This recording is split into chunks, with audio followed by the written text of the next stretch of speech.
Sa pagpapatuloy ng ating pagtalakay ay aalamin po natin kung bakit nakasulat pa sa aklat ang mga ginawa o gawa ng tao dito po sa ibabaw ng lupa. Kagaya ng malinaw na patotoo ng Haring si David, ang kanya raw paggagala at maging ang kanyang mga pagluha ay nakasulat sa aklat. At gayon din naman sinabi ng dakilang hari na nang ang kanyang mga sangkap ay hindi maging sakdal, naroon daw po sa aklat. Ang tanong po natin, bakit nakasulat pa sa isang aklat yung mga ginawa ng tao?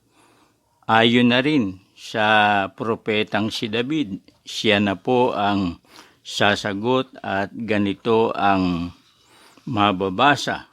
Yamang siya rin ang nagpatotoo na ang gawa ng tao.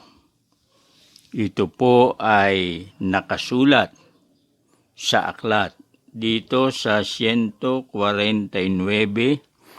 at talatang 9 ng Salmo ni David, upang magsagawa sa kanila ng hatol na nasusulat. Ano po ang malinaw na sagot ng propeta dun sa tanong na bakit nakasulat pa sa aklat ang mga ginawa ng tao, gaya ng kanyang mga lakad, yung paggagala, yung kanyang mga pagluha, at maging yung mga gawa na hindi naaayon sa mabuti? Maliwanag po ang sagot sa atin, sapagkat magsasagawa ang wika ng hatol na nasusulat. Alam po natin, maging nung mga nakaraang pagtalakay at pag-aaral, ang tao po, bawat isa ay hahatulan ayon sa kanyang ginawa, maging ito ay mabuti o maging ito ay masama. At napag-alaman din natin na ang mga mata ng Panginoon nasa lahat ng mga dako na nagbabantay, nakamasid, nakasubaybay sa mga kilos, sa mga gawa, sa mga lakad, sa mga pagyaon ng tao. At ang lahat ng mga ito ay nasusulat ang wika sa aklat, gaya ng patotoo ng propetang si David. Ang dahilan pala, ang layunin pala, na kung bakit nakasulat o nakatala o nakarecord ang mga ginawa ng tao, yun po ay para sa paghatol na nasusulat. Sa ibang salita, ang paghatol na gagawin ng Panginoon, hindi po ito biro, hindi po ito parang moro-moro lamang, mga magulang at mga kaibigan. Ito po ay paghatol na merong batayan. At kung ano ang batayan, yun nga pong nasulat. Ano naman yung nasulat doon sa aklat na pagbabatayan ng Panginoon? Depende po doon sa ginawa ng tao, sapagkat ayon po sa mga salita ng Diyos, ang mga gawa ng tao ay nakatala nga o nakarecord nga doon sa aklat. Ngayon, ano ang patotoo na talagang ang gagawing paghatol ng righteous judge ay batay po sa nakasulat sa aklat o mga aklat? Basahin po natin Natural po kung ang hukom ay tapat, patas, matuwid, ang kanyang paghatol ay makatwiran din o righteous ang kanyang judgment. Kaya meron po siyang basihan, meron siyang nakatala na paghuhugutan ng kanyang basihan at yan nga po ay yung nakasulat sa aklat o mga aklat. Ito po ang katunayan. Apokalipsis o Revelation, Kapitulo 20, talatang 12. At nakita ko ang mga patay, malalaki at maliliit na nangakatayo sa harapan ng luklukan at nangabuksan ang mga aklat, plural po, mga aklat, at nabuksan ang ibang aklat na siyang aklat ng buhay, at ang mga patay ay hinatulan ayon sa mga bagay na nasusulat sa mga aklat ayon sa kanilang mga gawa. Dito po may binanggit na mga aklat, plural. Yung isa, aklat ng buhay.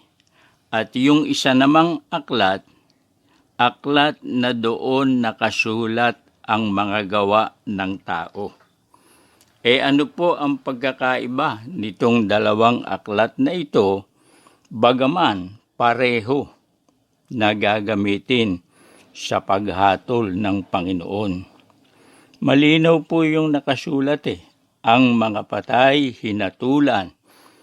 Kaya nga yung sabi ni David, upang magsagawa ng hatol na nasusulat. Saan po nakasulat? Doon sa aklat. Ipinakita naman sa atin dito sa Revelation, nangabuksan ang wika ang mga aklat at ang mga patay ay hinatulan ayon sa mga bagay na nasusulat sa mga aklat. Kaya yung aklat ng buhay, basihan din yun ng paghatol. At yung aklat na kinasusulatan ng gawa o mga gawa na ginawa ng tao na minonitor, sinubaybayan, tinugay-gayan, binantayan ng Panginoon, basihan din po yun ng paghatol, mga magulang at mga kaibigan. Pag ang tao, siya po ay nasa aklat ng buhay, ano po ang tiyak na kagantihan o hatol sa kanya?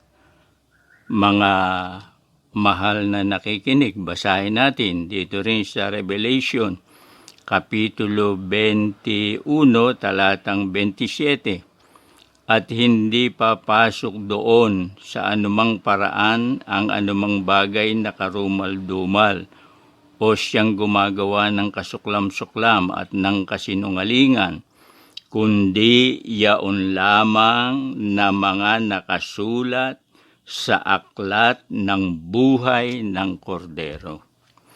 Merong binabanggit dito sa Revelation, hindi ang wika papasok doon.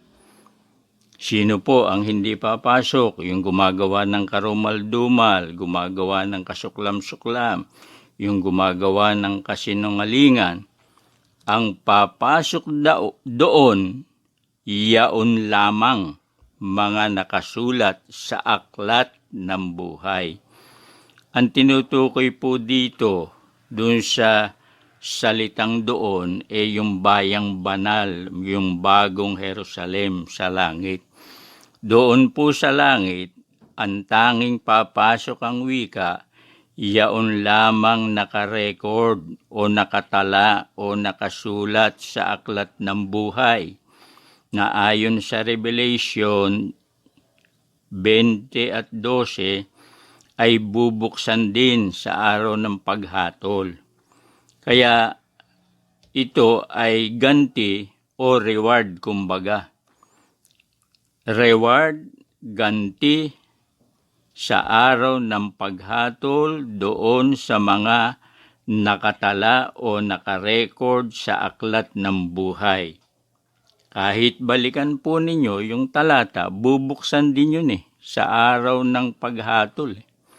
Yung aklat ng buhay, yun din ang sinasabi ni Apostol Pablo sa Filipos 4:3 na yung kanyang mga kasama, natural kasama si Apostol Pablo, pawang nangasusulat ang kanilang mga pangalan sa aklat ng buhay. Ibig sabihin per record, wika nga, ayon sa tala, magsisipasok sila sa bayang banal sa Bagong Jerusalem, doon po sa langit. Ngayon, puntahan naman natin yung ibang aklat sa Makatwid Bagay Aklat ng Mga Gawa. Ano po naman ang magiging ganti doon sa mga nakasulat ang kanilang mga gawa sa aklat ng mga gawa? Depende nga po sa kanilang ginawa. Sigun sa natatala o nakarecord doon sa aklat ng mga gawa. Anong katunayan? Basahin natin dito sa Jeremias 32:19.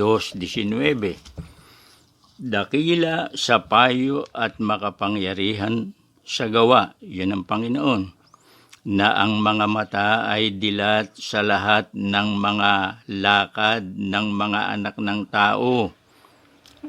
Mata ng Panginoon, na banggit na rin to sa ibang talata, upang bigyan ang bawat isa ng ayon sa kanyang mga lakad at ayon sa bunga ng kanyang mga gawa. Kung ang lakad po ng tao na nakasulat masama, ang punishment o ang ganti punishment. Kasi dalawa lamang yan reward, punishment. Pag sa aklat ng buhay, nasumpungan ang iyong pangalan, reward po yun, aakyat o papasok sa bayang banal, sa Bagong Jerusalem. Pero pagka dun sa aklat ng mga gawa ay nakita kung ano ang nakasulat na ginawa ng tao, ang tao ang wika, ayon sa kanyang lakad, bibigyan ng ganti. May konting pagkakaiba ayon sa bunga ng kanyang mga gawa, yun ang reward. Yung ginawa ng tao, merong gantimpala. Reward nga po, kung siya ay nasa aklat ng buhay. Kung ang tao naman ay nasumpungan ng kanyang mga gawa, na sabi nga dun sa Job ay manggagawa siya ng kasamaan, na bagaman ang wika siya ay magkubli sa kadiliman, hindi naman malilihim sa Diyos yun. Nakarecord po yun, nakatala po yun, ayon sa kanyang gawa, bawat isa. Yun ang karampatang ganti na ibibigay sa makatwid bagay, ang parusa na walang hanggan. Kaya mga magulang at mga kaibigan, ang lakad ng tao hindi masama per se. Nakabantay ang Panginoon, nakarecord yan. Yung mga ginawa sa lihim, hindi rin naman masama per se, sapagkat merong mga bagay na hindi ko mulihim ay masama. Kaya nga ang pinakapamantayan kaya ginawa mo yan sa sikreto, sa lihim, sa kubling lugar o sa dilim, ang pagbabatayan pa rin, mabuti ba yan o masama? Pag yan ay masama, parusa, punishment. Pag yan naman ay mabuti, ang bunga ng gawa, yung pong reward na sinasabi sa makatwid bagay, ang pagpasok doon sa ipinangakong kaharian ng Diyos o doon sa bagong banal, sa makatwid bagay, doon sa langit, bayang banal sa makatwid bagay doon sa langit. Kaya ano po ang ibig na ituro sa atin, iayos po ng bawat isa ang kanyang lakad, ang kanyang paggagala, ang kanyang pagbangon, ang kanyang pagtindig. Lahat po ng gawa ng tao dapat maging siya ay conscious at aware na merong nakabantay sa kanya, na nakatala ang bawat kilos niya, na yun ay gagamitin sa araw ng pagtutuos o sa araw ng paghatol. Hanggang dito po, maraming salamat sa inyong pagsubaybay.